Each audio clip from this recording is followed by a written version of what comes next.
Hello दोस्तों, तो बढ़ते हैं इस सीरीज के 4th एपिसोड की तरफ। एपिसोड के शुरुआत में हम देखते हैं कि सेन लिन्यो को अपने साथ लेकर आ गया था कुंताई के मेंशन में रहने के लिए। यहाँ टैंक के सामने वो लिन्यो को अपने करीब रख रहा होता है ताकि उसे इस बात का बिल्कुल भी शक ना हो कि इन दोनों के बीच में कोई भी रिलेशनशिप नहीं, जिससे लिन्यो भी समझ गई थी कि उसे इसकी गर्लफ्रेंड होने की एक्टिंग करनी है। सेन ने टैंक को बताया कि इसका सामान मेरे कमरे में रखवा दो, जो सुनकर लिन्यो उससे पूछने लगी कि क्या हम एक ही रूम में रुकने वाले हैं। तो वो बोला कि तुम फिक्र मत करो, मैं ड्राइंग रूम में सो जाऊंगा और तुम मेरे रूम में। जिसके बाद लिन्यो उसके रूम में जाकर अपना सामान अनपैक करती है, लेकिन इसी दौरान वो जिस तरह से सेन की पिक्चर को देख रही थी, इसी से ही हम अंदाजा लगा सकते हैं कि वो दिल ही दिल में उसे लाइक करने लगी थी। दूसरी तरफ सेन को दिखाया गया जो कि अभी भी लिन्यो की आंटी के बारे में सोच रहा था, क्योंकि जब वो उस औरत से टकराया था तब वो काफी ज्यादा जल्दी में थी और उसे समझ नहीं आता कि आखिर ये इतनी जल्दी में क्यों है। यही सोचते सोचते वो उठकर ड्रिंक करने लग जाता है क्योंकि उसे नींद नहीं आ रही थी। और तब तक लिन्यो भी पहुंच आई, जो उससे पूछने लगी कि क्या हुआ, तुम अभी तक सोए नहीं। उसके फेस पर मास्क लगा हुआ था, जिसकी वजह से सेन उसे डर गया और बाद में उस पर हंसने लगा। लिन्यो भी उसे सॉरी करती है कि मैंने अचानक से तुम्हारे सामने आकर तुम्हें डरा दिया। सेन बोला कि कोई बात नहीं, फिर दोनों ही बैठकर साथ में ड्रिंक करने लगते हैं। नेक्स्ट सीन अगली सुबह का दिखाया गया, जहाँ फाइनली सेन लिन्यो को अपने पास लेकर आता है कुनबिन से मिलाने के लिए, क्योंकि उसी ने ही कहा था कि हम तुम्हारी गर्लफ्रेंड को यहाँ पर कोई अच्छी जॉब दे देंगे। यहाँ चलते चलते लिन्यो को हर तरफ अपनी आंटी नजर आ रही थी, जिससे हम इस बात का अंदाजा लगा सकते हैं कि लिन्यो की आंटी भी यहाँ पर जॉब किया करती थी। लेकिन फिर आखिर ऐसा क्या हुआ जिसकी वजह से उनको सुसाइड करनी पड़ी, और लिन्यो भी वही सच्चाई जानने की कोशिश कर रही है, जो कि हम बाद में ही जान पाएंगे। दूसरी तरफ ताई बिन अपने भाई को गुस्से में बता रहा था कि ये सेन हमारे साथ लॉयल नहीं, इसके साथ कोई न कोई मसला तो जरूर है, मैं अभी से आपको बता रहा हूँ। मगर कुनबिन उसे कहता है कि उसने कई बार मेरी जान बचाई, अगर वो ना होता तो शायद आज मैं भी तुम्हारे सामने ना खड़ा होता, तुम उस पर ऐसे शक कैसे कर सकते हो।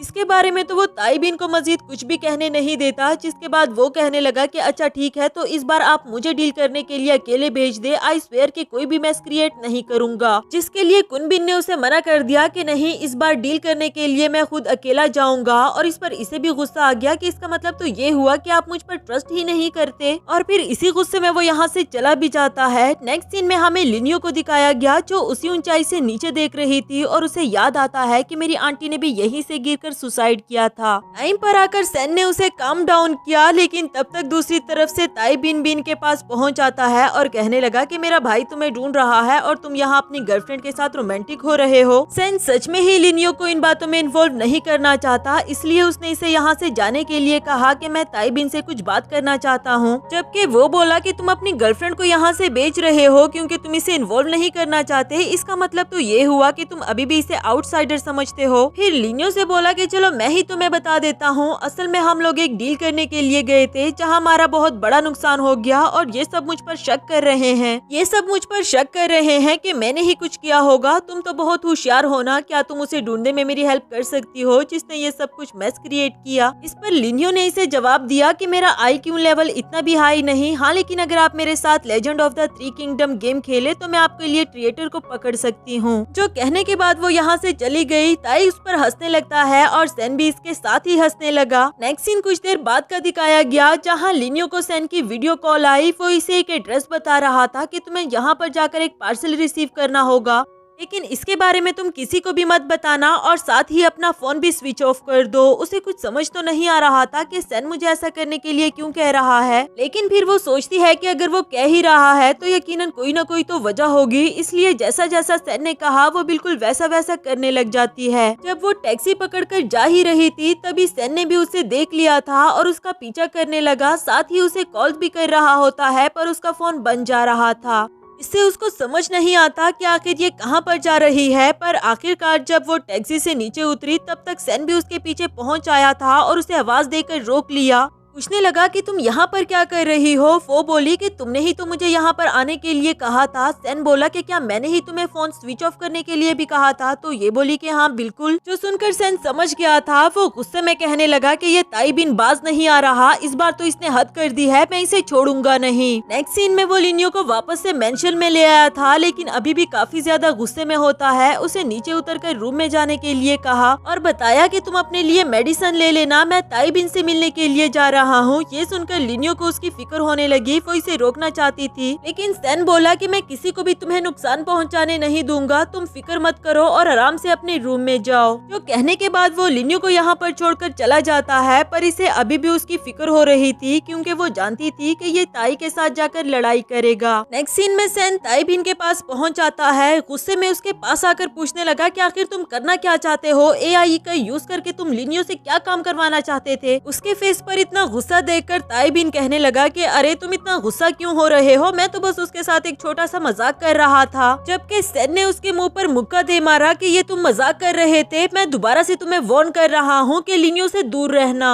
जोरों से ये मुक्का खा लेने के बाद तो ताई बिन को भी गुस्सा आ गया था। वो भी खड़ा होकर कहने लगा कि आखिर तुम खुद को समझते क्या हो? तुम्हें लगता है कि कोई भी तुम्हें नहीं रोक सकता? फिर उसे लड़ने लग जाता है, जबकि उसके आदमी इसे मना कर रहे थे कि प्लीज भाई रुक जाओ, अगर कुनबिन को पता चल गया तो बिल्कुल भी अच्छा नहीं होगा। ये बोला कि तुम लोग खड़े मेरा मुंह क्या देख रहे हो, पकड़ो इसे और मारो, बाद में जो होगा वो देखा जाएगा। लेकिन सेन इस वक्त इतना गुस्से में था कि वो किसी का भी लिहाज नहीं करता। जो भी उसके सामने आ रहा था उसे बुरी तरह से पीटने लगता। आखिरकार ताई बिन कहने लगा कि तुम हमारे बीच में रहकर खुद को बॉस समझने लगे हो, पर आज मैं तुम्हें अच्छे से बता दूंगा कि तुम हमारे बॉस नहीं बल्कि मैं यहाँ का बॉस हूँ। सेन भी कहता है कि हाँ हाँ देखा जाएगा। दोनों ही फाइटिंग के लिए तैयार हो गए थे। दूसरी तरफ से कुनबिन भी पहुँच आया, जिसके साथ उसकी वाइफ भी होती है और लिनियो भी, यानी कि वो ही इन लोगों को यहाँ पर लेकर आई। इधर कुनबिन इन दोनों को ऐसे देखकर कहता है कि अब रुक क्यों गए हो, लड़ो ना, ताकि बाहर वाले हम पर हंसे। मेरी बात तो तुम लोगों को समझ ही नहीं आती। ताई बिन बोला कि इसने अपनी गर्लफ्रेंड से मेरी चीजें चुराने के लिए कहा था। उधर लिनियो बोली कि नहीं ये झूठ बोल रहा है। आगे कुछ भी कहने से पहले ही सेन ने उसे मना कर दिया कि तुम्हें इनको एक्सप्लेनेशन देने की कोई जरूरत नहीं। फिर वो कुन के पास आकर उसके हाथ में पिस्टल रख देता है। बताया कि अगर तुम्हें मुझ पर शक है तो अभी के अभी मुझे गोली मारकर खत्म कर सकते हो। उधर ताई बिन इस पर हंसने लगा, जो सेन को बिल्कुल भी अच्छा नहीं लगता है। वो कुनबिन से कहने लगा कि आज के बाद मैं आप लोगों के साथ काम नहीं करना चाहता, क्योंकि शायद मेरी अब यहाँ पर कोई भी जगह नहीं रही। फिर लिनियो का हाथ पकड़कर वहाँ से चलने लगता है। अचानक से इन लोगों पर गोली चली, जो कि कुनबिन ने नहीं बल्कि ताई बिन ने चलाई थी। वो फौरन से उसके हाथ से गन लेकर उसे थप्पड़ मार देता है कि तुम अपने भाई पर गोली चलाओगे, अभी के अभी दफा हो जाओ यहाँ से। ये सुनकर तो ताई बिन को और भी ज्यादा गुस्सा आ गया। वो वहाँ से चला जाता है, जबकि इधर कुनबिन ने सेन के हाथ में वो गन वापस रख दी और कहता है कि तुम्हें कहीं पर भी जाने की जरूरत नहीं। फिर लिनियो को इसे घर ले जाकर इसके जख्मों पर मरहम लगाने के लिए कहा और वो भी वहाँ से चला जाता है। इधर वो सेन पर गुस्सा करते हुए बोली कि तुम्हें हर वक्त इतना जज्बाती होने की जरूरत क्या है? ये बोला कि क्या तुम्हें मेरी फिक्र हो रही थी? अच्छा ठीक है, मैं आइंदा ऐसा कुछ भी नहीं करूँगा, चलो अब घर चलते हैं। जिसके बाद ये दोनों भी घर जाने लगे। नेक्स्ट सीन में घर आने के बाद लिनियो उसके जख्मों पर मरहम लगा रही थी। यहाँ उसने एक पुराना जख्म देखा और पूछने लगी कि तुम्हें पेन तो नहीं हो रहा? सेन बोला कि अगर हो भी तो क्या ही फर्क पड़ता है, क्योंकि ये पेन सहने की मुझे आदत हो चुकी है। उसका ये वाला जवाब सुनकर लिनियो पूछने लगी कि क्या तुम इन सब चीजों से बोर नहीं होते? तुम्हारी लाइफ कितनी बदल चुकी है, क्या तुम नहीं चाहते कि तुम्हारी लाइफ भी बाकी सब की तरह नॉर्मल हो, एक हैप्पीनेस वाली? सेन बोला कि कभी कभी मेरा भी दिल भर जाता है, मैं इस तरह की जिंदगी बिल्कुल भी नहीं जीना चाहता, पर सच तो ये है कि मुझे यही जिंदगी जीनी होगी। लिनियो कहती है कि अगर तुम्हें अपनी कोई फिक्र नहीं होती तो कम से कम उन लोगों के बारे में ही सोच लो जो तुमसे प्यार करते हैं, जो तुम्हारी परवाह करते हैं। यहाँ सेन काफी ज्यादा इमोशनल हो गया, जैसे वो बहुत कुछ कहना चाहता हो पर कुछ भी नहीं कह पा रहा। वो कहता है कि काफी देर हो गई, मुझे अपने रूम में जाना चाहिए। गिरते संभलते वो अपने रूम में पहुँच आया, जहाँ वो अपनी गर्लफ्रेंड के बारे में सोचने लगा। एक बार जब ये दोनों ही साथ में फाइट कर रहे थे तो इसकी गर्लफ्रेंड को गोली लग जाती है। सेन उसे उठाते हुए वहाँ से ले जाने लगा, लेकिन ऐसा लगता है कि वो हमेशा के लिए इस दुनिया से जा चुकी थी। प्रेजेंट में वो अपनी गर्लफ्रेंड के बारे में सोच सोच कर रो रहा होता है। लिनियो उसके पास आकर उसे तसल्ली देना चाहती थी, लेकिन शायद उसे भी लगा कि मुझे इसे कुछ देर के लिए अकेला छोड़ देना चाहिए, इसलिए वो इसके रूम में नहीं आ पाई।